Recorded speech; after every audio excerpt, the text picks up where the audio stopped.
لا إله إلا الله محمد رسول الله. Bismillahirrahmanirrahim. Assalamualaikum warahmatullahi wabarakatuh. Alhamdulillahilladzi alafa baina qulubina fa asbahna bi ni'mati ikhwana. Asyhadu an la ilaha illallah wahdahu la syarikalah. Iyyahu na'budu wa iyyahu nasta'in. Wa asyhadu anna nabiyyana Muhammadan abduhu wa rasuluh. Allahumma salli wa sallim ala nabiyyina Muhammadin wa ala alihi wa ashabihi alladzina amanu wa amilus salihati la yaumil maut. Hadirin jamaah salat subuh yang dirahmati Allah, alhamdulillah kita bersyukur kepada Allah atas segala limpahan rahmat, nikmat dan karunia-Nya sehingga kita bisa beraktivitas sebagaimana biasa. Salawat teriring salam semoga tercurah pada qudwah kita, Rasul kita Nabi Muhammad sallallahu alaihi wasallam serta keluarga, sahabat dan umatnya yang terus dan senantiasa menghidupkan sunnahnya hingga akhir zaman. Jamaah sekalian, satu ketika Rasulullah menyampaikan wahyu yang baru saja turun kepada beliau, surat At-Taubah 34 ya. Walladzina yaknizuna adh-dhahaba wal fiddata wa la yunfikunaha fi sabilillah fabashshirhum bi'adzabin alim. Adapun orang-orang yang menyimpan emas dan perak dan tidak menginfakkannya di jalan Allah, maka berikanlah kabar gembira kepada mereka bahwa mereka akan mendapatkan azab yang pedih. Ya, Allah pakai bahasa yang sarkasme ya, sindiran keras ya. Fabasyirhum, berikanlah berita gembira. Mungkin mereka dengan banyaknya harta emas perak bergembira, bersenang-senang sehingga mereka berat untuk mengeluarkan infak dan sedekahnya. Tapi kata Nabi, ketahuilah ada yang lebih berharga, ada yang lebih mahal dari emas dan perak ketika dimiliki oleh orang yang beriman. Apa tiga perkara lebih mahal dari emas dan perak ketika dimiliki orang beriman? Lisanun zakir wa qalbun syakir wa zaujatun mu'minatun tu'inuhu ala imanihi. Yang pertama kata Nabi, lisanun zakir, lidah yang terbiasa berzikir ya. Dari surah Al-Imran yang tadi saya baca dalam rakaat pertama, alladzina yadhkurunallaha qiyaman wa qu'udan wa ala junubihim wa yatafakkaruna fi khalqis samawati wal ardh. Jadi orang-orang yang beriman, alladzina yazkurunallah, mereka yang senantiasa berzikir kepada Allah, qiyaman wa qu'udan, dalam keadaan berdiri, duduk ya, dalam keadaan berbaring, berdiri, wa ala junubihim, dan mereka berfikir tentang proses penciptaan langit dan bumi. Karena zikir adalah bagian dari gaya hidup seorang mukmin. Mulai dia baru lahir yang terdengar kalimat zikir, Pak. Maka dianjurkan ketika bayi baru lahir diazankan di telinga kanan, diiqamatkan di telinga kiri. Kalimat azan dari takbir sampai kalimat tauhid penutupnya la ilaha illallah, semuanya adalah kalimat zikir. Jadi ketika kita lahir, makanya kalau bisa yang punya istri sedang hamil, tunggu. Itu adalah momentum yang terbaik. Ya, Nabi menganjurkan agar ayahnya yang mengazankan dan mengiqamatkan. Ketika dokter sudah menyerahkan bayi kita, Pak, bayinya sudah selesai, sudah dibersihkan, silahkan diterima untuk diazankan. Ya, maka ayahnya mengumandangkan azan dengan lembut di telinga. Kan sungguhnya kalau kita pahami ada pesan moral yang luar biasa dari perintah Nabi ini. Kenapa disuruh ayah yang mengazankan? Itu ada pesan moral supaya suara yang didengar oleh sang anak pertama kali adalah suara ayah. Jangan sampai nanti anak mendengar suara orang, lebih dengar suara orang lain daripada suara ayah. Dan kalimat yang pertama kali didengar oleh sang anak ada kalimat zikir sebetulnya. Ya. Allahu Akbar, Allahu Akbar, syahadu an la ilaha illallah, syahadu anna Muhammadar Rasulullah, hayya 'alas salah, hayya 'alal falah. Ya. Allahu Akbar, la ilaha illallah. Zikir yang paling utama kata Nabi, afdalu ma qultu ana wan nabiyuna min qabli la ilaha illallah. Kalimat yang paling afdal, yang paling utama, yang senantiasa dibaca oleh aku dan para nabi sebelum aku, ya, la ilaha illallah. Zikir yang dalam yang hadis lain, afdalu zikri fa'lam annahu la ilaha illallah. Paling afdalnya zikir, paling utamanya zikir adalah la ilaha illallah. Dalam sebuah hadis qudsinya kata Nabi, pernah satu ketika Nabiullah Musa kan bergelar kalamullah, Nabi yang bisa berdialog, berkomunikasi dengan Allah. Satu ketika Nabi Musa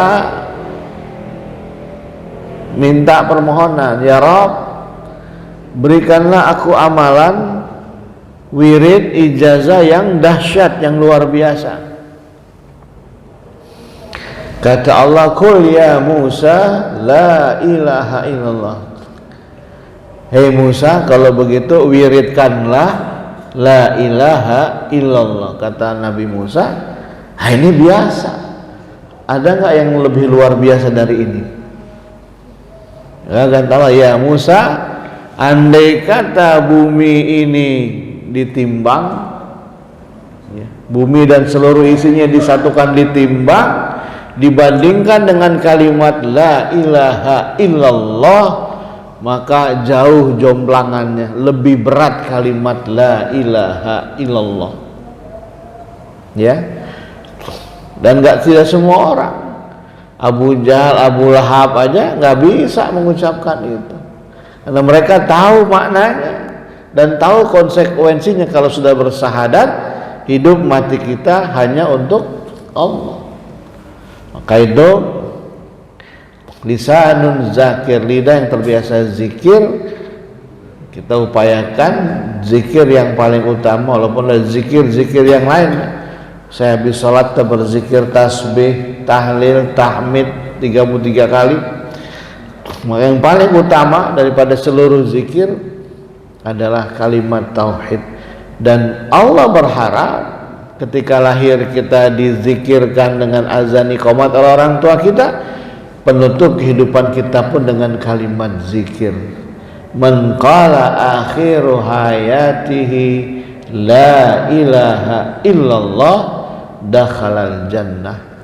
Barang siapa akhir hayatnya, akhir kehidupannya mengucap kalimat la ilaha illallah dakhalal jannah, maka dia akan masuk surga. Yang kedua, zikir itu adalah makanan rohani sehingga dia menenteramkan jiwa. Ar-Ra'd 28, alladzina tatma'inna qulubuhum bi dzikrillah, ala bi dzikrillah tatma'innul qulub. Orang-orang yang beriman hatinya tenang ketika dia berzikir kepada Allah. Ingat, dengan zikir kepada Allah hati menjadi tenang. Kata Imam Ghazali, tubuh kita ada 3 unsurnya: jasadiyah, akliyah, ruhiyah. Di mana ketiga-tiganya ini perlu dipenuhi. Kalau tidak akan terjadi instabilitas. Yang pertama unsur jasadiyah, di mana pemenuhan haknya sandang, pangan, papan, ya, makan, minum. Quran mengajarkan kulu washrabu min rizqillahi halalan thayyibah. Silakan makan, minum dari rezeki Allah karuniakan kepada kalian, tapi yang dimakan, yang diminum harusnya halalan thayyibah, halal lagi baik. Jadi ya, soto Betawi halal, tapi buat orang yang punya asam urat tinggi nggak thayyib itu, ya. Jadi gula halal, buat orang yang punya diabetes maka tidak thayyib. Hak diri, ya, Rasulullah mengenai hak dirinya tidak makan sebelum lapar, sudah berhenti sebelum kenyang. Kalau kita tidak lapar, yang pertama mungkin bisa, ya, tidak makan sebelum lapar. Kadang-kadang udah lapar makanannya belum ada, kan begitu. Tapi yang berat adalah sudah berhenti sebelum kenyang. Berhenti makan sebelum kenyang. Terutama kalau di rumah mungkin bisa. Ketika resepsi ada 23 menu, soalnya buat kita semua, padahal buat 2000 undangan itu, ya. Makan semuanya, kadang-kadang nggak habis. Nah, itu unsur jasadiyah. Akliyah, pemenuhannya adalah ilmu dan informasi. Makanya surat yang pertama kali turun, Iqra bismi rabbikal ladzi khalaq, Iqra wa rabbukal akram, sampai 2 kali, baca. Jadi aneh kalau ada orang Islam nggak minat baca. Ya, bacalah. Jadi itu kebutuhan akal, ilmu dan informasi. Makanya kata Nabi, utlubul ilma minal mahdi ilal lahdi. Tuntutlah ilmu dari sejak buayan lahir sampai ke liang lahat. Artinya selama hidup kita masih punya kewajiban mencari ilmu dan informasi, karena itu adalah haknya akal yang harus dipenuhi, ya kan? Orang kalau kurang pendidikan nanti nggak nyambung ngobrol, ya kan? Ada di negeri mana, negeri Konoha apa tuh, ya, wakil presiden, ya, karena kurang ilmunya, begitu diskusi ditanya orang, yang ditanya A jawabannya Z, gitu kan? Karena kurang nih pemenuhannya. Hanya penting disuruh kita menuntut ilmu, menuntut akal, ilmu dan informasi. Lihat aja luar biasa. Yang ketiga unsur ruhiyah.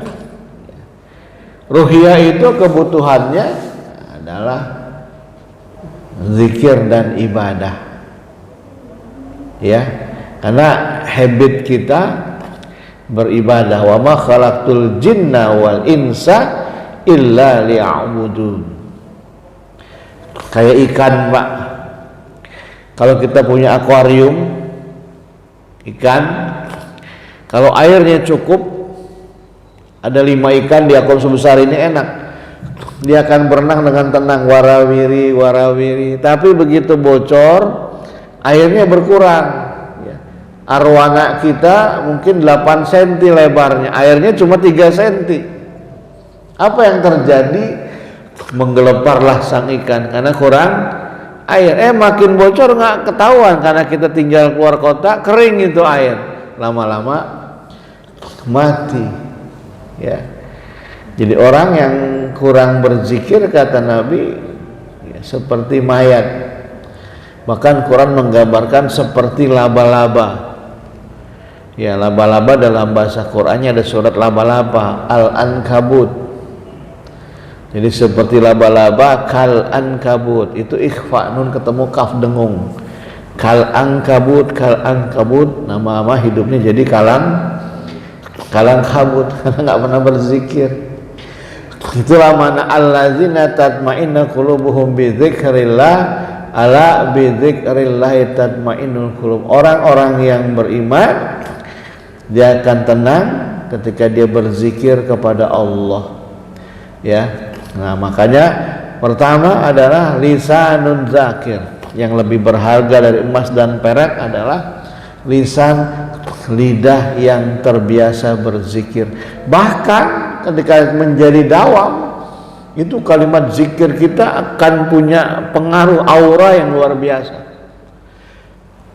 Ya, ini terjadi pada Rasulullah. Ya, waktu perang Ghatafan, hujan deras lagi perang. Nah, itu Nabi menjemur gamisnya. Gamisnya dikeringkan, Nabi istirahat sendirian. Pedang tergeletak di sebelahnya. Tiba-tiba menyelinap musuh kafir Quraisy. Duksur ngelihat Nabi istirahat sendirian di bawah pohon, lagi jemur gamis. Wah, ini di sebelah Nabi pedangnya tergeletak. Nabi dia tidur lagi nyenyak. Habis perang capek. Kata Duksur, kalau Muhammad hari ini saya tebas lehernya, saya sembelih, habis sudah nih. Ini viral nih. Kira-kira udah sekarang, wah ini pakar viral hebat nih. Saya jadi pahlawan di mata kafir Quraisy. Dan bodohnya Duksur dikiranya Nabi kelasnya banci karen yang kalau diancam takut, pakai dibangunin Rasulullah. Ya, Nabi dibangunin, ingin direndahkan, ditakut-takuti. Muhammad, mayam naukan nih. Nabi dibentak lagi tidur. Muhammad bangun. Dengan pedang terhunus. Mayam naukan nih. Siapa yang bisa menolong kamu dari pedang ini sekarang? Tinggal ditebas saja. Spontan keluar dari lidah Nabi, Allah. Itu yang keluar kalimat zikir, Allah. Kalimat Allah yang keluar dari lidah yang Nabi yang mulia ini seperti palu goda yang menghantam dadanya Duksur. Seketika dia gemeter, Pak. Itu dahsyatnya zikir. Sampai jatuh pedangnya. Dan sekarang terbalik, Nabi yang ambil, dia masih gemeteran kayak orang kena stroke, tremor dia. Ya. Kayak kena orang Parkinson. Nabi ambil lagi, dibalikin terus pedang ke leher dia. Wa mayyam nauka anni ya Duksur. Nah, sekarang siapa yang bisa menolong kau mau dari pedang ini? Masih kondisi tremor, kata Duksur, la ahad ya Muhammad, la ahad ya Muhammad. Tidak ada satupun ya Muhammad, tidak ada satupun yang menolong saya. Ya udah pulang sana, disuruh pulang. Ya, jadi kalau kita dawamkan zikir-zikir yang bahkan kata Nabi, kalau yang kita dawamkan adalah zikir kalimat Sayyidul Istighfar. Ya, gitu. Bahkan kalimat zikir ini bisa menolong kita, memberikan syafaat pada kita. Di surah As-Saffat 143 144, falaula annahu kana minal musabbihin lalabisa fi batnihi ila yaumi yub'atsun. Ini kisah Nabi Yunus alaihissalam. Takdirnya harusnya dia dimakan ikan besar, ditelan. Ila yaumi yub'atsun. Sampai hari berbangkit dia ada di perut ikan itu. Apa kata Allah? Falaula annahu kana minal musabbihin. Maka sekiranya Yunus tidak termasuk orang-orang yang bertasbih, yang berzikir kepada Allah. Apa zikirnya Nabi Yunus? La ilaha illa anta subhanaka inni kuntu minal zalimin. La ilaha illa anta. Ya, ketika ditelan ikan besar di lautan karena meninggalkan umat dan dakwahnya, selama 3 hari dia berzikir, la ilaha illa anta subhanaka inni kuntu minal zalimin. tiada ilah kecuali Engkau ya Allah, maha suci Engkau, saya khilaf pernah ninggalin umat dalam dakwah. Inni kuntu minaz zalimin, saya dulunya pernah berbuat zalim, meninggalkan umat. Ini kata Allah, falaula annahu kana minal musabbihin, sekiranya dia tidak orang-orang yang berzikir, yang bertasbih, lala bisa fi batni ila yaumi yub'asun, niscaya dia akan tetap tinggal di perut ikan itu sampai hari berbangkit. Ya, jadi luar biasa. Ya. Ini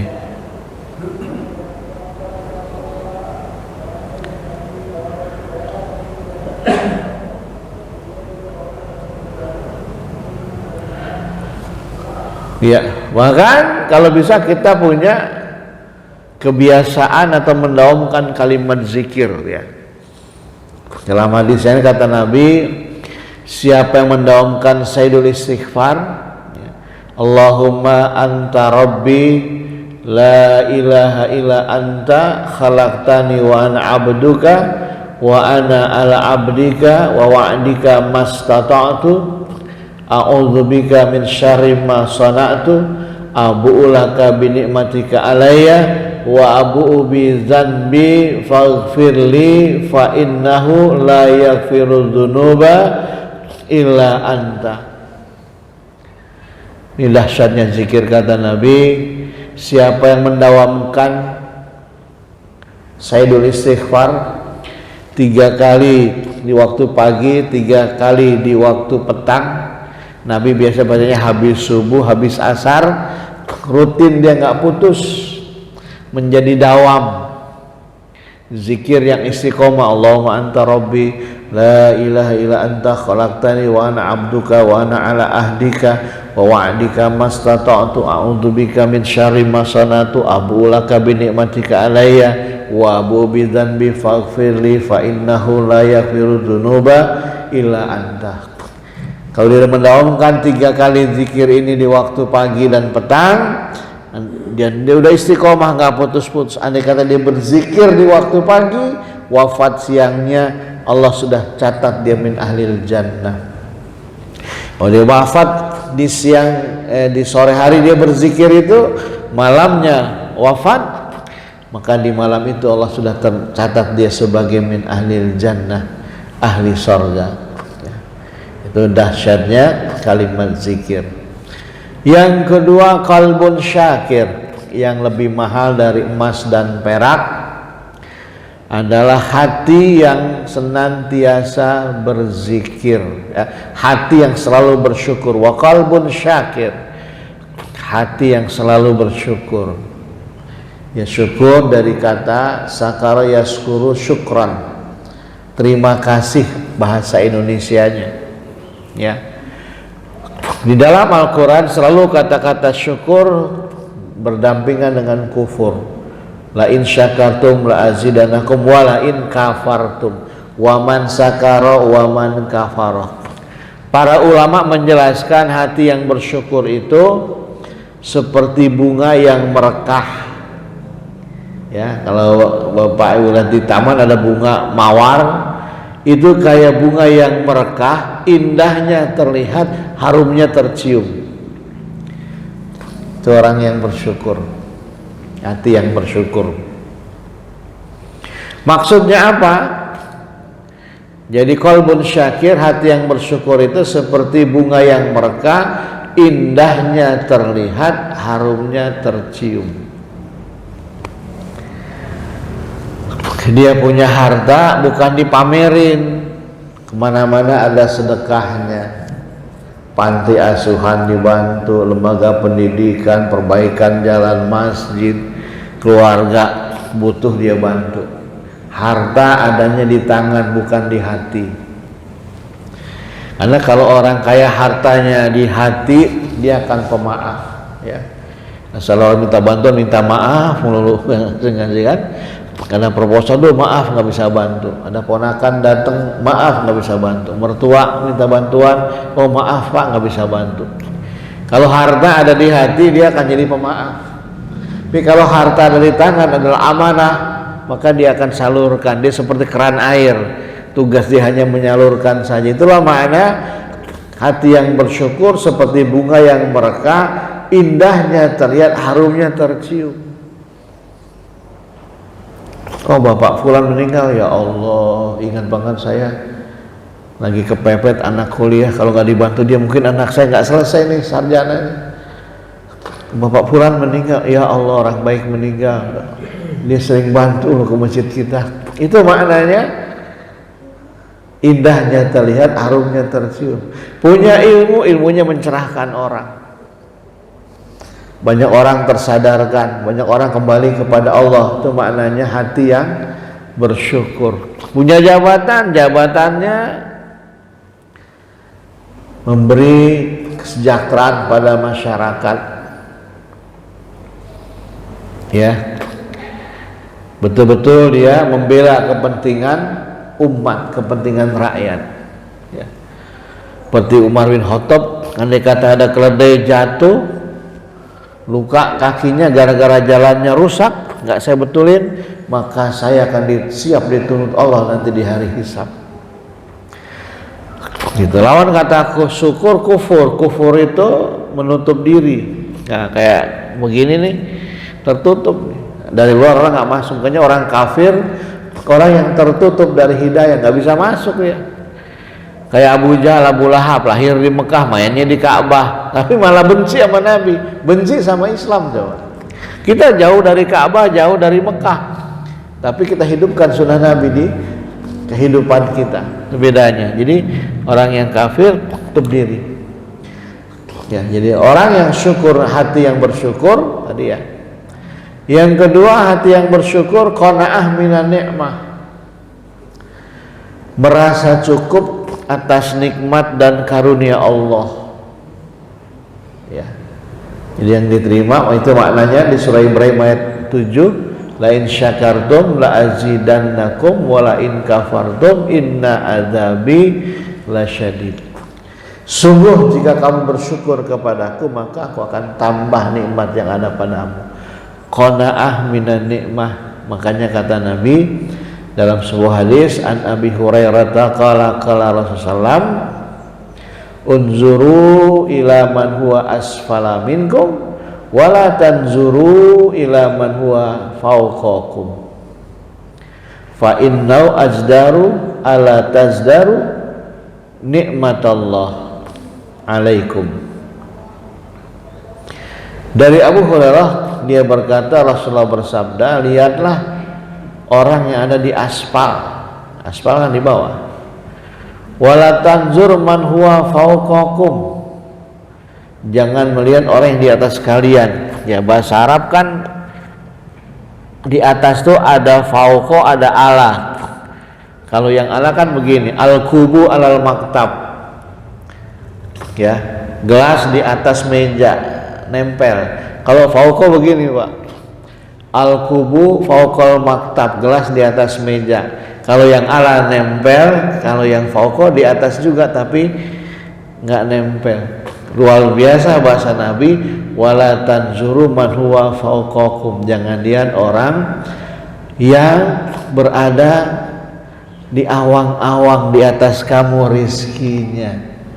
Kenapa?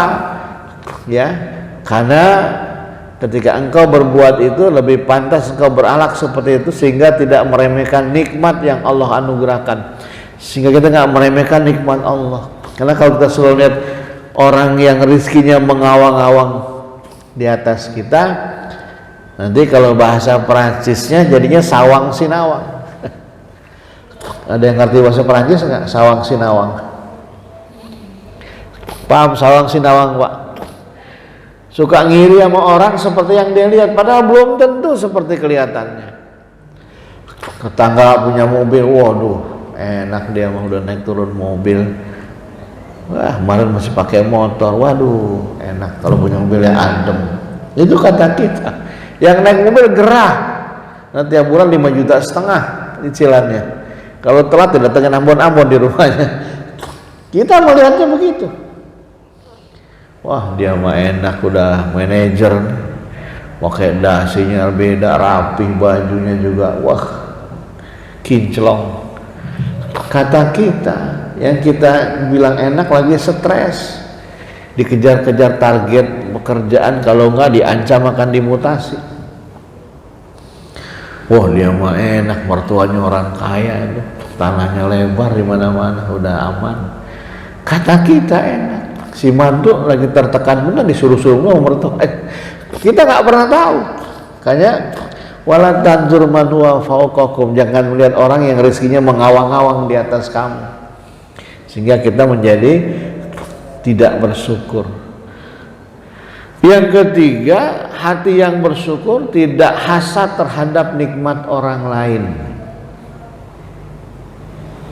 Ya, nggak boleh hasad. Ada sahabat namanya Sa'ad bin Abi Waqqas. Konon katanya kuburannya ada di Guangzhou, Cina. Ya, sejarah dia tetap pulang dimakamkan di Baki. Ketika disuruh Nabi dakwah, dia berdakwah ke Cina. Itu yang di Cina itu peninggalan dia, pedang segala macam oleh masyarakat ditaruh di kubur, dijadikan makam. Padahal itu bukan. Ini kalau bapak nanti ke Cina itu di Hong Kong ya, di kata ada makam Sa'ad bin Abi Waqqas, bagus makamnya buat besar, padahal itu bukan ya. Dia terpulang dari dakwah dari Cina, balik ke Madinah, meninggal dan dikuburkan di sana. Tapi sekarang masih banyak orang nyekar tuh di sana ya, katanya makamnya Sa'ad bin, bahkan ada masjid di sebelahnya tuh, masjid Sa'ad bin Abi Waqqas. Nah, Sa'ad bin Abi Waqqas ini salah seorang sahabat.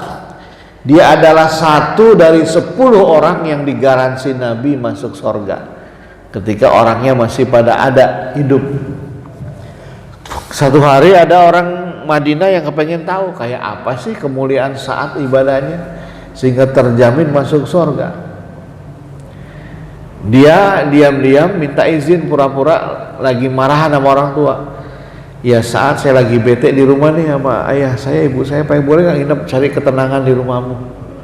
Ya silakan aja. Nginep lah dia 3 hari 3 malam. Abdullah bin Umair namanya. Dia intai itu. Kayak apa sih ibadahnya? Standar, tidurnya biasa, wudhu, baca doa, bangun jam 3, tahajud biasa 8 rakaat, witir 3, subuh berjamaah ke masjid bareng-bareng, baca Qur'annya biasa, zikirnya biasa. Sampai 3 hari begitu terus. Akhirnya penasaran lah si anak muda ini, namanya Abdullah bin Umair. Ya Sa'ad, mohon maaf, sebetulnya saya lagi nggak bete nih nginep di rumah kamu. Kenapa kamu bohong? Kamu mau dalam rangka apa nginep di rumah saya? Karena engkau salah seorang sahabat yang dijamin Nabi masuk surga. Aku intai ibadahmu 3 hari ini biasa saja, sama saja dengan yang kami kerjakan. Ada nggak hal lain yang kami tidak tahu? Saat mikir lama, mungkin ini kata Sa'ad. Apa? Yang pertama kata Sa'ad, saya tidak pernah cemburu atas nikmat saudara saya Allah karuniakan. Jadi saat ini punya kebiasaan, kalau saudaranya, tetangganya beli barang baru, dia datengin. Dia kasih ucapan selamat, misalnya tangganya beli kuda baru, barakallah, selamat ya Pak, mudah-mudahan bagus, nyaman ya. Tangga kita beli mobil, datangin, selamat Pak, barakallah, mudah-mudahan terhindar dari musibah, dari kecelakaan, saya doakan berkah terus. Tangga baru bangun rumah, datangin, doakan. Itu adabnya Sa'ad bin Abi Waqqas. Dia tidak pernah cemburu atas nikmat yang Allah karuniakan pada saudaranya, dan dia adalah orang yang pertama ngasih ucapan selamat dan mendoakan. Itu yang bagus ya. Yang kedua, menjelang tidur kata Sa'ad, menjelang tidur saya selalu bertanya, adakah saya berbuat zolim dengan saudara saya? Kalau ada, saya belum bisa tidur sebelum datang untuk minta maaf atas kesalahan saya. Nah, saya nggak tahu nih setelah tidur malam ini besok masih bangun nggak. Saya khawatir Allah panjangkan tidur saya sampai hari berbangkit. Begitu bangun saya masih punya beban sama saudara saya. Yang kedua, saya tanya, adakah saudara saya punya salah dengan saya? Dari subuh tadi diingetin tuh sampai isya malam ini. Kalau ada sudah saya maafkan, walaupun dia nggak datang minta maaf, karena saya nggak ingin sudah saya punya beban ketika saya nanti mati setelah tidur ini. Nah itulah kemuliaan yang sangat, tidak ada hasad di hatinya. Itu hati yang bersyukur, ya, tidak hasad terhadap nikmat orang lain, ya. Yang terakhir, yang ketiga, ya, yang pertama qalbun syakir, lisanun zakir. Yang kedua qalbun syakir, hati yang bersyukur. Yang ketiga zaujatun mu'minatun tu'inuhu ala imanihi. Ya, istri yang mukminah yang senantiasa mendorong keimanan suaminya. Ya, satu hari Nabi pernah bersabda, ala ukhbiruka bi khairi ma yaknizul mar'u. Maukah kamu aku beritahu istri yang baik? Ciri-ciri istri yang solehah, kata Nabi, almar'atus solehah, ciri istri yang solehah itu idza nadhara ilaiha sarrathu, apabila engkau lihat menyenangkan, wa idza amaraha ata'athu, kalau engkau perintahkan dia taat, wa idza ghaba anha hafiztuhu, kalau engkau tinggalkan dia menjaga rumah dan hartamu. Ya, itulah ciri istri yang solehah. Nah, istri yang soleh ini jamaah sekalian adalah aset buat kita, ya. Karena dari istri yang soleh ini akan mendidik anak kita mulai melahirkan. Makanya maaf, kalau kita belum terbiasa, ya, Ustadz bagaimanapun bagusnya, kalau dia kawin lagi udah langsung dicap jelek, ya kan? Kalau orang di sana di Mekah beda. Misalnya sekaliber Dr. Sudes, itu kalau dia masih istrinya satu, masih banyak orang berharap anaknya dijadikan istri kedua, ketiga, keempat, masih ada haknya. Kenapa? Karena mereka berharap nanti mendapatkan keturunan orang soleh. Berharap mudah-mudahan anak saya kayak Dr. Sudes. Jadi terbiasa mereka. Makanya kalau ulama besar di sana jangan heran, ya, nggak ada yang satu, rata-rata minimal 2, rata-rata 4. Karena bukan maunya mereka. Mereka saya Anda baru beristri 2, masih ada 2 lagi nih. Anak saya tolong dijadikan istri. Kenapa? Karena mereka berharap nanti akan lahir generasi terbaik, ya, dari bibit, termasuk dari bibit terbaik masuk kita punya istri yang soleha, kita akan menitipkan calon generasi terbaik di rahim istri kita, akan menitipkan masa depan generasi terbaik pada istri yang soleh. Luar biasa. Di dalam buku kehidupan para sahabat ada kisah sahabat namanya Abu Thalha, bagaimana nikmatnya dia punya istri yang baik, yang solehah. Abu Thalha satu ketika dapat SK dari Nabi, ya, sprint. Kalau sekarang sprintnya apa? Tugas dakwah keluar Madinah. Di sana kalau udah tugas itu, ya mungkin bisa berbulan-bulan, ya, 1-2 bulan. Akhirnya dia pulang izin. Padahal anaknya masih sakit, ya, kalau bahasa kita lagi sumeng. Istriku, aku dapat perintah Rasul hari ini disuruh berdakwah di keluar Madinah, berangkat ke anak kita lagi sumeng, mau gimana? Udahlah, urusan anak biarin saya aja, ini urusan ibu-ibu. Urusan kamu jihad lebih besar. Begitu harusnya, ya. Kakanda urusannya jihad lebih besar, ini urusan anak, urusan ibu-ibu, ya. Jangan kebolak-balik, ntar bapak ngurusin anak di rumah, ibunya keluar, kan kakanda keluar. Dakwah lebih hebat, lebih mulia. Anak biar saya yang bertanggung jawab, biar nanti juga sembuh, kita akan obati, kita akan ketahui. Berangkat akhirnya Abu Thalha,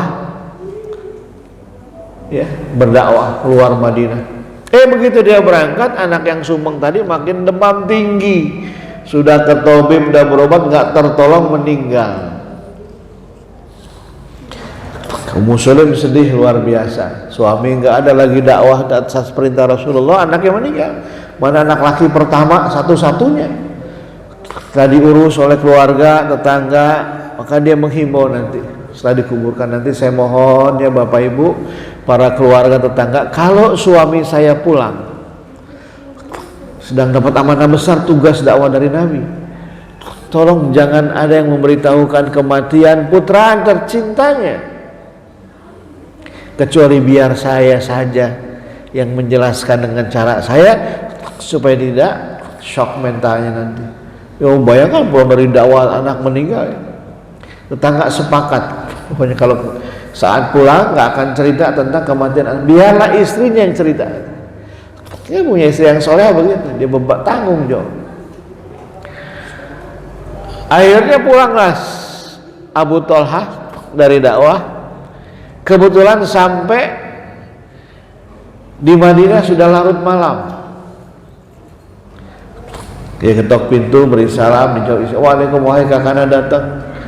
Ada yang dipikiran waktu dia pergi, anaknya dulu sakit. Bagaimana anak kita?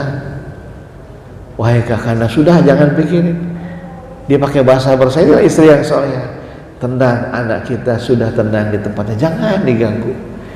Dipikir masih tengah malam, asumsi dia anaknya ada di tempat tidur, sedang tidur, padahal maksud istrinya tenang di tempatnya udah di kuburan dengan bahasa bersayap, sehingga dia nggak paham.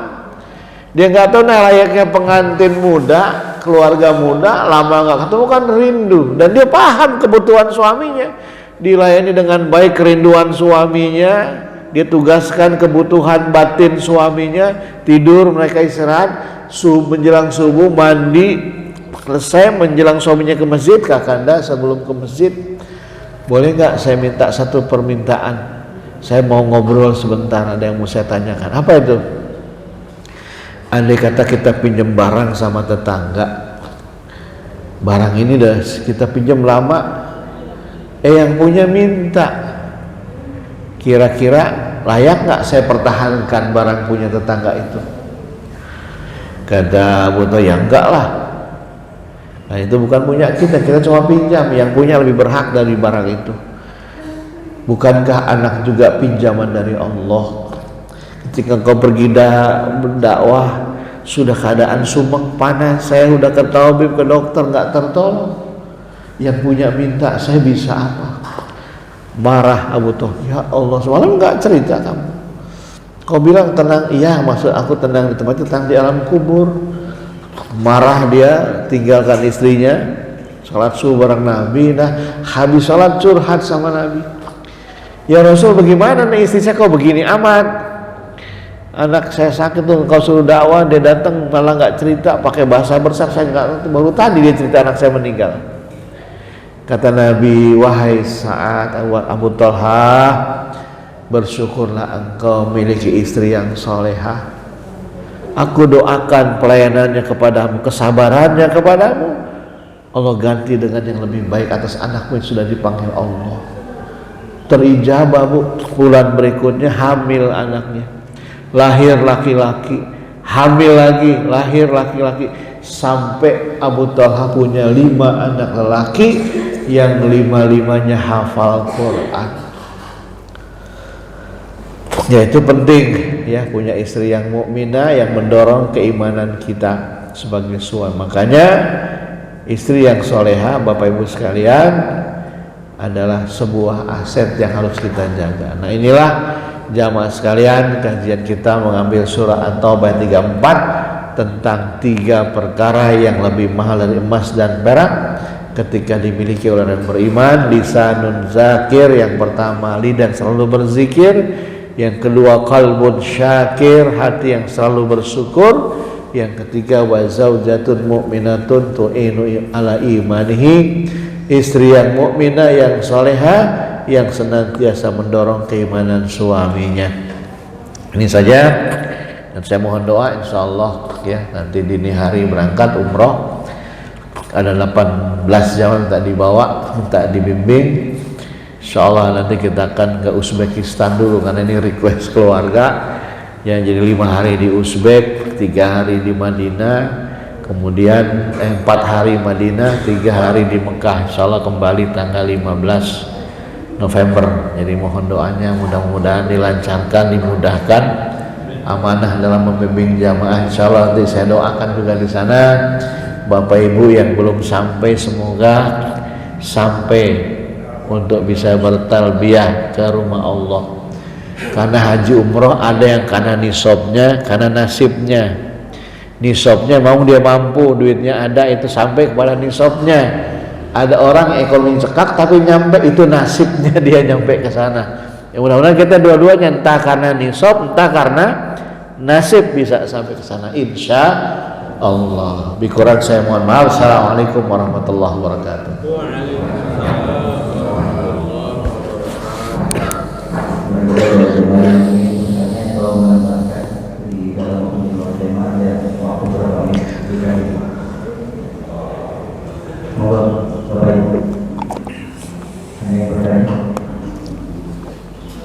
Udah paham dah.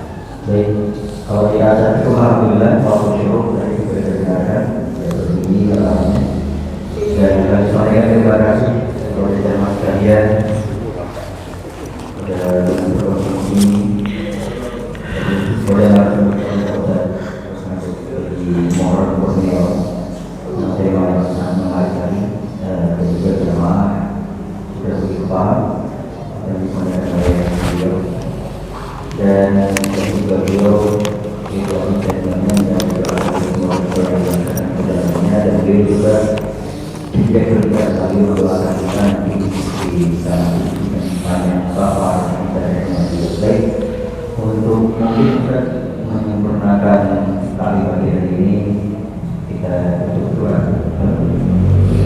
Astaghfirullahaladzim, astaghfirullahaladzim, astaghfirullahaladzim, walhamdulillah ya ma'bud. Allahumma salli wa sallim ala Sayyidina Muhammadin fil awalin wal akhirin. Wa sallim wa radiyallahu ta'ala an kulli sadatina ashabi rasulil ajma'in.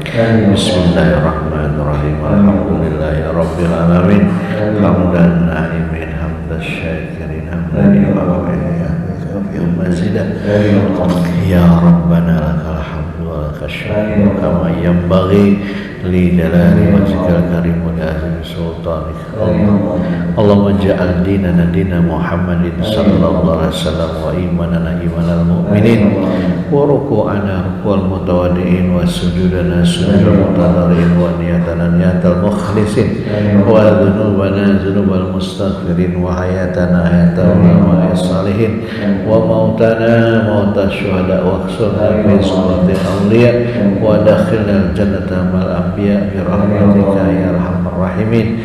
Rabbana atina fid dunya hasanah wa fil akhirati hasanah wa qina adzabannar wa adkhilna al-jannata mal abrar ya aziz ya ghaffar ya rabbal alamin. Wa sallallahu ala sayyidina Muhammadin nabiyil ummi wa sallam walhamdulillahi rabbil alamin.